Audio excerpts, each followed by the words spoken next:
had extensive training on IMT, and I know all the pitfalls and the problems that a sonographer can create by doing incorrect measurements. Having given that background, the answer to this question I would say is no. Should MDs, PAs, NPs, and other qualified medical practitioners be allowed to do the test? Be allowed to do the test? Yes, but there will be the big caveat, which I think has been addressed very nicely before me, about understanding the pitfalls of the technique, the sensitivity, the resolution needed to do the test, and therefore that brings you to the importance of training. If you are going to have non-sonographers do the study, then these people will really have to be given training. And what is the minimum training? I think the important thing is for them to know what IMT is, to understand how one can put somebody in 50th centile versus 75th centile, but just a slight increase in some millimeter dimensions. So that requires theoretical, they need to understand what IMT is, lectures and so they can be trained. What do you think the training time would be? Okay, I'm MD, okay, so you went and became I'm MD. How much time do I need to allocate to be qualified for this? So not every MD knows what IMT is, and I think that, therefore means that everybody needs to be trained on all the studies done in IMT and the background of this, which I think is a minimum of, you're asking me in terms of days, right? Right, like a week or well, for an MD, I would think a 1 day of background theory, and then as far as the practical training of how to do an IMT, how about if I had to train Dr. Fuster how to do an IMT? Well, he will just use his 3D ultrasound and press a button. He seems to be a big fan of it. I would actually, the person has to understand the instrumentation, the basic fundamental principles of ultrasound before you even touch any patient or subject or volunteer. You then need to understand the anatomy of the carotids, the variability associated with the high bulk bifurcation, low bifurcation, and all the others.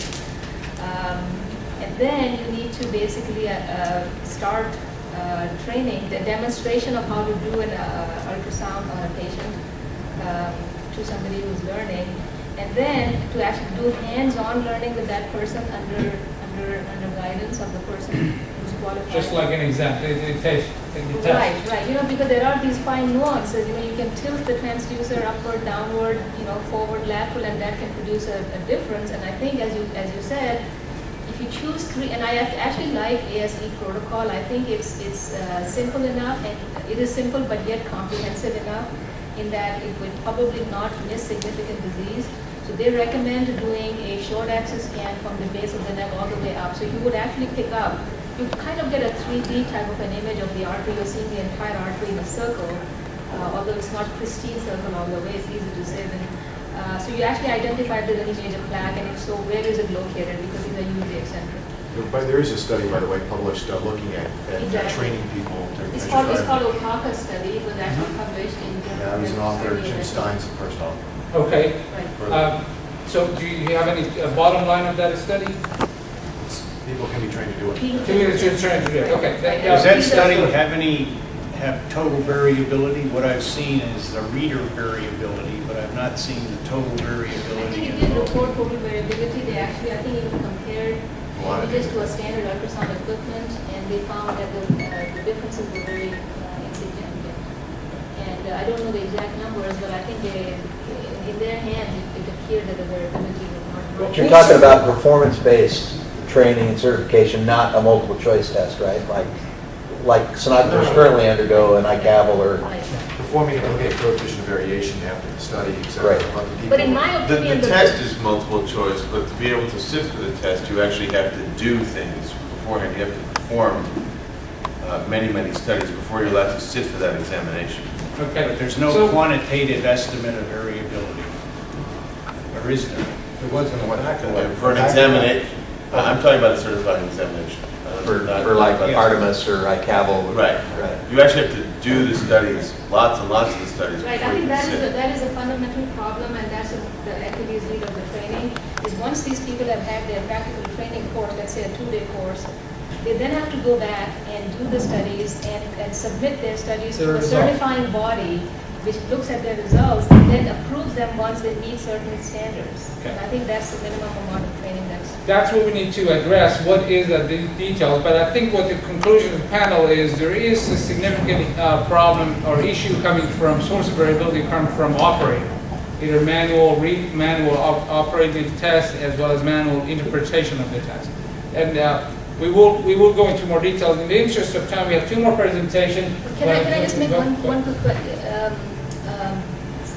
a comment was just made that I think what people do is they go to different ultrasound booths in the national meeting, then they have somebody do their IMT, and then and then they go to the next booth. And you know the problem more is that you can't ask for a test to perform, you know, exquisitely in a booth. In a booth, that's right. That is. And I think the biggest problem with this measurement is you know, yes, sonographer, yes, angle, but I think those can all be dealt with. My problem is the automated measurement. If you don't have a very sophisticated and a very precise tracking tool, you can actually over or underestimate IMT very easily. So I think it's unfair to say that your IMT changes. Yes, it's going to change. I take your from booth to booth variability. I take that the way I did actually myself and went from 0.4 to all the way 0.9, and I just released my medical information. Okay, let's go forward with the actual presentation that we wanted to get from Dr. Fuster, guiding us as far as whether we need national coalition and some comments about HRP, and then hear from Erling about the association between carotid and coronary problem.